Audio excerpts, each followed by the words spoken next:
Time for the Chinese New Year.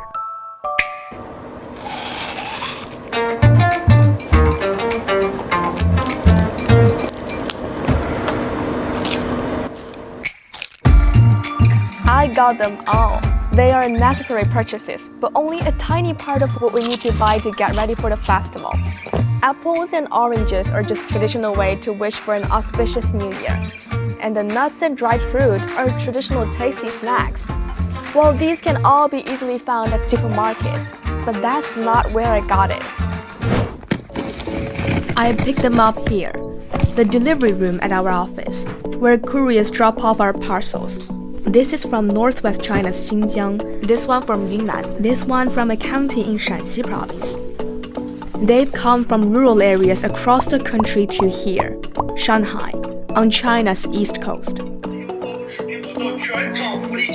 Yes, I ordered them all on the phone. He's so fun. This is the e-commerce live stream. What makes my purchases different this time is the produce all came directly from the farms. This package of prunes from Xinjiang, for example, almost 4,000 kilometers drive away from Shanghai. The oranges from Sichuan province, around 2,000 kilometers away. The apples from Luochuan County in Shanxi province have traveled 1,500 kilometers. Peanuts from Yunnan more than 2,000 kilometers away. The raisins and the dried red dates are also from Xinjiang. I made all these orders while watching live streams by farmers. Their down-to-earth style has turned out to be pretty popular with people in China's big cities. Even those of advanced age are getting in on live stream shopping, shattering the stereotype that old people can't use smartphones. I often watch live streams. I buy whatever I like. I bought walnuts, dried red dates, lotus seeds, dried yams, and bamboo shoots. And the farmers turn out to be very engaging on camera. Known as ShanghaiEye to his 60,000 followers. This grape farmer from Xinjiang is one of the 110,000 Chinese farmers that started their live stream business on the country's e-commerce app Taobao. They have a good reason to smile. Sales are through the roof. Many of the buyers come from Guangzhou, Shanghai, Guangdong, Liaoning, Sichuan. The list goes on and on. I'm like taking a geography class. And Zhejiang. The farthest orders come from Sanya in Hainan. That may not come as a surprise, as China has had 1.08 billion internet users as of June 2023. That was more than 3/4 of the nation's total population. 250 million people were added to that list during the past 5 years. They have built up a habit of online shopping. In 2023, online retail sales in China reached 15 trillion yuan or $2 trillion. That's a tremendous amount of money. Those online sales took up almost a third of the total retail sales of consumer goods in China. They usually order 10 to 15,000 grams each time. His sales started to take root and sprout during the pandemic, but it's now become a full-time business, as it's created a new profitable way to make the deals that cut out the middlemen.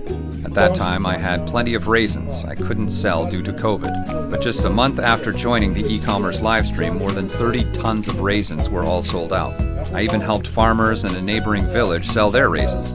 They were getting 5,000 to 6,000 orders every day. Trading through a distributor was the dominant sales model for agricultural produce in China a few years ago. At that time, there were distributors visiting the villages, making deals to buy the produce in bulk from farmers at a very low price. They would then package the goods and sell them to supermarkets or other retailers. Sometimes, there's not only one middleman involved, and each one adds more to the product's final price. So, farmers' profits are eaten up, and consumers are paying more. But livestream e-commerce has helped improve that situation. I sell raisins in my live stream at 19 yuan per 500 grams. 9 yuan is for express delivery, and the remaining 10 yuan all goes to the farmer. But if there's a dealer, the dealer pays only 5 or 6 yuan per 500 grams to us for the raisins. And then they sell it at 20 to 30 yuan per 500 grams. 在线上卖的话，20多、30多，它是这样子卖。 The increasing popularity of live stream sales has grown to the point where the annual volume of his direct sales is now outpacing sales to distributors and dealers. Take my order for example. 500 grams of dried red dates from Xinjiang cost me 9.8 yuan or $1.40 US. At normal supermarkets, the price could be double. 2,500 grams of apples from Shanghai cost me 37 yuan, so around $2.20 US per kilogram. But at a supermarket, it could cost me a third more. Raisins from Turpan, walnuts and apples from Aksu, dried red dates from Hotan, dried dates from Ruoqiang, and pears from Korla. He really has a lot on his plate now.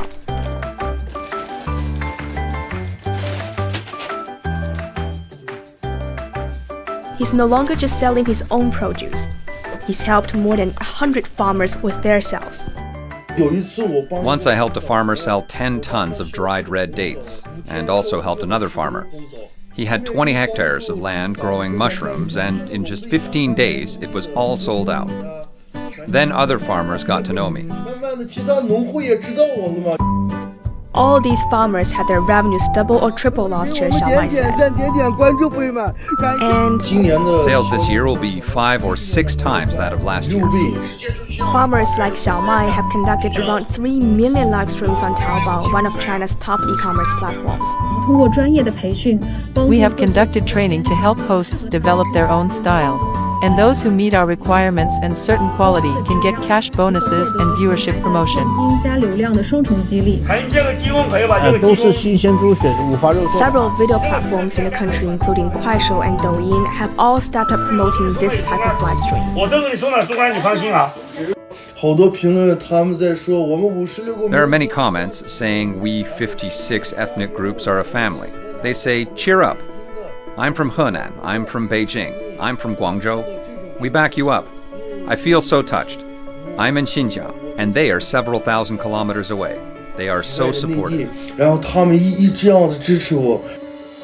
So now we can see how the evolution of internet technology has brought about new online business models and how the orders have been piling up.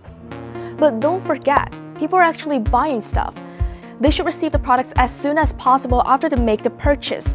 As ShanghaiEye said, the products sometimes have to travel several thousand kilometers. So without the access to an efficient and affordable express delivery, all this growth wouldn't be possible.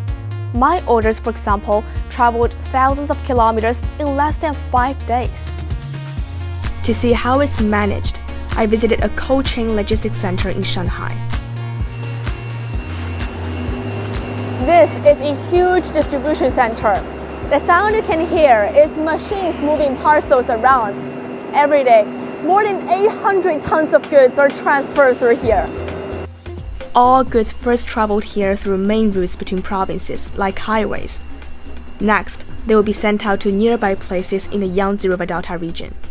The transport cost on main routes between provinces is roughly 1 yuan per kilogram, and the cost is largely lowered within the special development regions. For example, if you transport 3 kilograms of beef and mutton directly from Inner Mongolia to Shenzhen, it would cost nearly 70 yuan. But with the new mode using these shipping hubs, the cost is kept below 25 yuan. It's an almost 2/3 drop compared with direct delivery from the farms to the final destination. There are now 7 of these large cold chain logistics centers, all in major cities. Each of them covers a certain urban region. The one in Beijing is responsible for parcels heading to the Beijing-Tianjin-Hebei urban agglomeration. The one in Guangzhou mainly serves parcels ordered by people in southern China.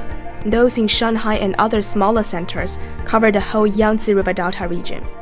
For smaller farm owners, live streaming combined with centralized shipping is also helping cut costs even further. In a village growing apples in Shanghai, for example, there could be 3 to 5 live stream hosts. Together, their produce could fill up a 9.6 meter long truck, directly heading to the distribution center in Shanghai. That removes the need for 3 to 4 smaller trips. Every day, 1/3 of express deliveries in China go to or come from rural areas.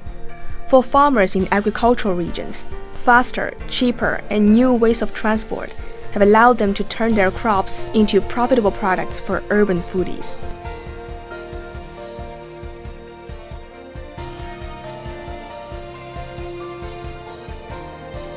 It's cheaper, but it's still very sweet and juicy. It's of very high quality. Well, with all these tech and service upgrades, the hope is that this Chinese New Year, the Year of Dragon, will bring a boon for the farmers and buyers in big cities.